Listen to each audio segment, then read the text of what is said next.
बोलो वृंदावन महिलाल की जय। आइए भक्तों, माताओं, श्रोताओं, मेरे इस धार्मिक चैनल में आप सभी लोगों को स्वागत है। इस चैनल को सब्सक्राइब, घंटी को ऑल पर सेट करें, वीडियो को लाइक करें, शेयर करें। वृंदावन महिलाल की जय। आइए भक्तों, माताओं, हे श्रोताओं, पौष मास इस पक्ष में जो है कहते सपना नाम की एकादशी महात्मा महिमा को श्रवण करते हैं। बोलो वृंदावन महिलाल के जय। ओम स्वस्तिन इंद्रो वेदस्वाहा स्वस्तिन पूषा विश्ववेदा स्वस्तिनो अरिष्टनेमि स्वस्तिनो बृहस्पतिर्दधातु। ओम गुरुनान्वा गुणपदे गोम गवामहे निधिनान्वा निधिपदे गोम गवामहे वसो मम अहं त्वादिगर्दमं त्वं जासि गर्दमः। वक्रतुण्ड महाकाय सूर्यकोटि संप्रभ निर्विघ्न गुरु मे देव सर्वकार्येषु सर्वदा। गजाननं भूतगणाधिसेवितं कपितं जम्बुफलचारुभक्षणम् उमासुतं सोविनाशकारं नमामि विघ्नेश्वरपादपङ्कजम्। ॐ अम्बिके बालिके नामासुरकामलिवासिनीं ॐ जयन्तीमङ्गलाकाले भद्रकाली कपालिनी दुर्गा क्षमा शिवा धात्रे स्वाहा स्वधा नमस्तुते। चामुण्डेवी चामुण्डेवी जय भूतादिहारिणी कालरात्रि हरे देवी नारायणी नमस्तुते। शरणागतिनानाथ परित्राणाय परायणे स्वराधरे देवी दुर्गे देवी नमस्तुते। गुरु ब्रह्मा गुरु विष्णु गुरुदेव महेश्वरा गुरु साक्षात् परब्रह्म तस्मै श्री गुरुवे नमः। मूकं करोति वाचालं पंगुलं लंघयते गिरिं यदि वादहं वन्दे परमानन्दसे माधवम्। श्री राम रामाय रामचंद्राय रामभद्राय जय गजे रघुनाथाय नाथाय सीताय पते नमो नमः। राम रामेति रामेति रमे रामे मनोरमे सतनाम तत्तुल्यं राम नाम वरानने। तमेव माता च पिता त्वमेव तमेव बन्धु सखा तमेव विद्याधरं तमेव सर्वं मम देव देवा। नीलाम्बुजश्यामलकोमलाङ्गं चेतासमारो विधुवामुभागं पाणो वासा चापं नमामि रामं रघुवंशनाथम्। कैरिपूरगौरं करुणावतारं संसारुसारं भुजेन्द्रहारं सदा वसन्तं हृदयारविन्दे भवं भवानि सहितं नमामि। मङ्गलं भगवान् विष्णुमङ्गलं गणपतिसा मङ्गलं पुण्डरीकाक्षाय मङ्गलाय तनुहरे सान्दं गारं भुजगशयनं पद्मनाभं सुरेश्वरं विश्वाधारं गगनसदृशं मेघवर्णं शुभांगं लक्ष्मीकान्तं कमलनयनं यो विद्यानगम्यं वन्दे विष्णु भावभयहरणं सर्वलोके सनातनम्। श्री गुरुचरण सरोरज निज मन मुकुर सुधार वरनौ रघुवर विमल जसो जोदायक फलचार। बौद्धहीन तनु जानिके सुमिरौ पवन कुमार बल बुद्धि विद्या दे महु हरहु कलेश विकार। लाल दे लाली लस हरिधरि लाल लंगोर ब्रज देव दानव दलं जय जय जय कपिशोर। मनोज मातुल वेगं जितेन्द्रं बुद्धिमतां वरिष्ठं वातात्मजं श्रीराम दूतं शरणं प्रपद्यते। अतुलितबलधामं हेमशैलाभदेहं तनुज्ञानिनां ज्ञानिनां गगनं सकलगुणधनवानां द्वितं वाजातं नमामि। पापोऽहं पापकर्महं पापात्मा पापसंभव त्राहि मां पुण्डरीकाक्षर पापहरो भवः। मंत्रहीनं किराहीनं भक्तहीनं जनार्दनं यत्पूज्यं मे आदि परिपूर्णतस्तु मे। ओम श्री गणेशाय नमः रिद्धिधात्रे नमः। राम जानकी भगवान की जय। लक्ष्मी भगवान की जय। जीवन बिहारी लाल की जय। राम जानकी भगवान की जय। राधा कृष्ण भगवान की जय। शंकरनाथ पार्वती भगवान की जय। भक्त और भगवान की जय।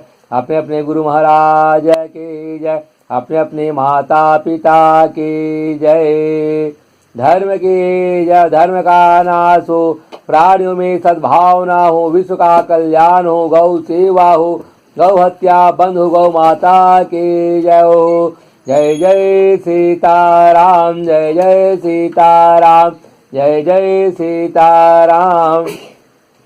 आइए भक्तों माताओं, अब पौष मास की कृष्ण पक्ष की सफला नाम की एकादशी महात्म्य कथा को श्रवण करते हैं। बोलो वृंदावन भाई लाल के जय। नैमिषारण्य नामक क्षेत्र में 88,000 संसाधु महात्मा शौनक आदिगिरी वैष्णव ऋषि महात्मा विराजमान होकर के व्यास जी महाराज के परम शिष्य सोजी वैष्णवोत्तम के मुखार बिंदों से नाना प्रकार की महात्म्य कथा को श्रवण कर रहे हैं। और सचिदानंद श्री कृष्ण महाराज मुखार बिंदों से पांडव राजा दृष्टि इत्यादि जो है कहते हैं, इस महात्म्य कथा को श्रवण कर रहे हैं। व्यास जी महाराज परम सूर्य महाराज जी कहते हैं, वैष्णवोत्तम कहते हैं कि हे स्वर्गाधिक महात्माओं, हे वैष्णवोत्तम गण।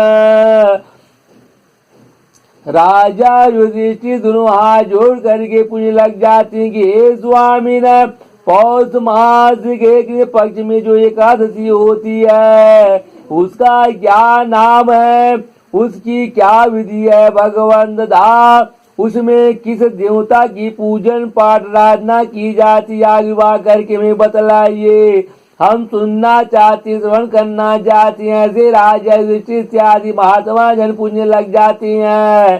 तब परम परमात्मा भगवान सच्चिदानंद श्री कृष्ण चंद्र महाराज जी कहते हैं कि हे राजेंद्र, बड़ी बड़ी जो है दक्षिणा वाले यज्ञों से भी मुझे उतना संतोष नहीं होता, प्रसन्नचित नहीं होता है जितना एकादशी तिथि व्रत के अनुष्ठान से जो है कहते हैं संतुष्ट हो जाता हूँ। इसलिए सर्वदा सर्वदा यत्न करके एकादशी का व्रत श्रद्धा भक्ति सुदक्ष पूर्वक करना चाहिए। पौष मास के किस पक्ष में सफला नाम की एकादशी होती है, उस दिन पूर्वोक्त विधान से ही विधि पूर्वक भगवान श्री नारायण की सोत्रोच्चार से पूजन पाठ आराधना करना चाहिए। एकादशी कल्याण करने वाली है, अतः एकादशी का व्रत अवश्य करना उचित होता है। जैसे नांगों में शेषनाग, पक्षियों में गरुड़, देवताओं में श्री विष्णु भगवान तथा मनुष्यों में जो है ब्राह्मण श्रेष्ठ है, उसी प्रकार संपूर्ण व्रतों में एकादशी तिथि श्रेष्ठ है। भगवान श्री कृष्ण महाराज कहते हैं कि हे राजन, सफला एकादशी को नाम मंत्रों का उच्चारण करके फलों के द्वारा श्री हरि भगवान का जो है पूजन करने कहते हैं। नारियल के फल, सुपारी, बिजौरा, नींबू, जबीरा जो है इत्यादि, अनार, सुंदर जो है आंवला, लौंग, बेर तथा विशेषतः आम के फलों से जो है देव देवेश्वर श्री हरि भगवान की श्रद्धा भक्ति के अनुसार पूजा करना चाहिए। इसी प्रकार धूप दीप से भी भगवान की पूजा अर्चना करें। सफला एकादशी को विशेष रूप से दीप दान करने का विधान है। रात को जो है वैष्णव पुरुषों के साथ जागरण करना चाहिए। जागरण करने वालों को जिस फल की प्राप्ति होती है वह हजारों वर्ष तपस्या करने से भी नहीं मिलता। इतना जो है भारी पुण्य रात्रि में एकादशी के दिन जागरण करने वाले भक्त मनुष्य प्राणियों को जो है मिल जाता है। परम परमात्मा भगवान श्री कृष्ण महाराज कहती हैं कि हे नृप श्रेष्ठ हे राजन, अब सफला एकादशी की शुभ कारणी जो है कहती कथा को सुनो। चंपावती नाम से विख्यात एक नगर पुरी है, जो कभी राजा महिष्मत की राजधानी थी। राजर्षि महिष्मत के 5 पुत्र थे, उनमें जो श्रेष्ठ था वह सदा पाप कर्म में जो है कहते हैं ही लगा रहता था, पर स्त्रीगामी और वैश्य आसक्त था कहते हैं। उसने पिता के धन को जो है पाप कर्म में ही खर्च किया। वह सदा दुराचार परायण तथा ब्राह्मणों का निंदक था कहते हैं, और वैष्णव और देवताओं की भी हमेशा निंदा किया करता था। अपने पुत्र को ऐसा पापाचारी देख करके राजा महिष्मत ने राजकुमारों में उसका नाम लुम्भक रख दिया। फिर पिता और भाइयों ने मिलकर के उसे राज से बाहर निकाल दिया। लुम्भक उस नगर से निकल करके गहन वन में चला गया। वही रह करके उस पापी ने प्रायः समूचे नगर का धन लूट लिया। एक दिन जब वह चोरी करने के लिए नगर में आया तो रात में पहरा देने वाले सिपाहियों ने उसे पकड़ लिया, किंतु जब उसने अपने को राजा महिष्मत का पुत्र बतलाया तो सिपाहियों ने उसे छोड़ दिया। फिर वह पापी वन में लौट आया और प्रतिदिन मांस तथा वृक्षों के फल खाकर जो है जीवन निर्वाह करने लगा है। उस दुष्ट का विश्राम स्थान पीपल वृक्ष के निकट था। वहां बहुत वर्षों का पुराना पीपल का वृक्ष था। उस वन में वह वृक्ष एक महान देवता माना जाता था। पाप बुद्धि लुम्भक वहीं निवास करता था। बहुत दिनों के पश्चात एक दिन किसी संचित पुण्य के प्रभाव से उसके द्वारा एकादशी के व्रत का पालन हो गया और पौष मास में कृष्ण पक्ष की 10वीं के दिन पापिष्ट लुम्भक ने वृक्षों के फल खाए और वस्त्रहीन होने के कारण रात भर जाड़े का कष्ट भोगा है। उस समय ना तो उसे नींद आई और ना आराम ही मिला। वह निष्प्राण सा हो गया था। सूर्योदय होने पर भी उस पापी को होश नहीं हुआ। सफला एकादशी के दिन भी लुम्भक बेहोश पड़ा रहा। दोपहर होने पर उसे चेतना प्राप्त हुई, कुछ जागरण हुई कहती है। फिर इधर उधर जो है दृष्टि डाल करके वह देखने लगा और वह आसन से उठा और लंगड़े की भांति पैरों से जो है बार बार लड़खड़ाता हुआ वन के भीतर गया है। वह भूख से दुर्बल और पीड़ित हो रहा था।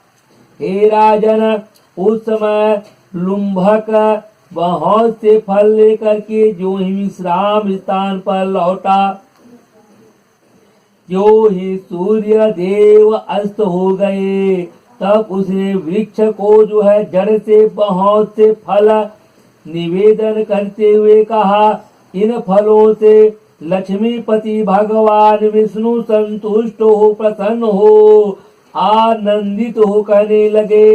यो कह करके लुम्भक ने रात भर नींद नहीं ली। इस प्रकार अनायास ही उसने उस एकादशी व्रत का पालन किया है, कर लिया। उस सहसा आकाशवाणी हुई, हे राजकुमार, तुम सफला एकादशी के प्रसाद से राज्य और पुत्र प्राप्त करोगे। बहुत अच्छा कह करके उसने वह वरदान स्वीकार किया। उसके बाद उसका रूप दिव्य हो गया। तब से उसको उत्तम बुद्धि भगवान श्री विष्णु के भजन में लग गई, कहती है कीर्तन करने में लग गई। दिव्य आभूषणों की शोभा से संपन्न होकर के उसने निरंतर राज्य प्राप्त किया है और 15 वर्षों तक वह उसका संचालन करता रहा, राजपाट करता रहा। उस समय भगवान श्री कृष्ण की कृपा से उसके मनोज नामक पुत्र उत्पन्न हुआ। जब वह बड़ा हुआ तब लुम्भक ने तुरंत ही राज्य की ममता छोड़ करके त्याग करके उसे अपने पुत्र को जो है राजपाट सौंप दिया और वह भगवान श्री कृष्ण के समीप चला गया, जहाँ जा करके मनुष्य कभी शोक में नहीं पड़ता है, दुख में नहीं पड़ता है।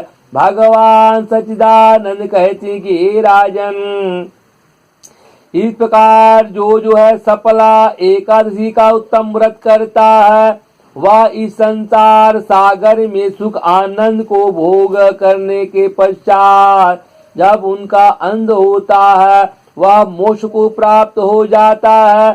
संसार में वे मनुष्य धन्य है, धन्य है, धन्य है, कृतकृत्य है जो सफला एकादशी के व्रत में लगे रहते हैं, उन्हीं का जन्म सफल है। हे महाराज, इसकी महिमा को पढ़ने से, कथा को सुनने से, श्रवण करने से, उसके अनुसार आचरण करने से मनुष्य राजसूय यज्ञ करने का फल प्राप्त हो जाता है। इस प्रकार परम परमात्मा भगवान सच्चिदानंद राजा दृष्टि को जो है पौष माह के पक्ष की सफला नाम एकादशी महात्म्य कथा को बतलाए हैं। और शौनकादिक वैष्णव महात्मा जन के पूछे जाने पर व्यास जी महाराज के परम शिष्य सूत जी वैष्णवोत्तम महाराज मुखार बिंदु से जो है महात्म्य कथा को श्रवण किए हैं। पौष माह के पक्ष सफला एकादशी आम समाप्ता। बोलो वृंदावन बिहारी लाल के जय, राम जानकी भगवान के जय, राधा कृष्ण भगवान के जय, लक्ष्मी नारायण भगवान के जय, जगन्नाथ स्वामी भगवान के जय, लखन सिया रामचंद्र भगवान के जय, गौरी शंकर भगवान के जय, अपने अपने गुरु महाराज के जय, अपने अपने माता पिता के जय, भक्त और भगवान के जय। धर्म की जय, धर्म का नाश हो, प्राणियों में सद्भावना हो, विश्व का कल्याण हो, गौ हत्या बंद हो, गौ सेवा हो, गौ माता के जय हो। जय जय सीताराम, जय जय सीताराम, जय जय सीताराम।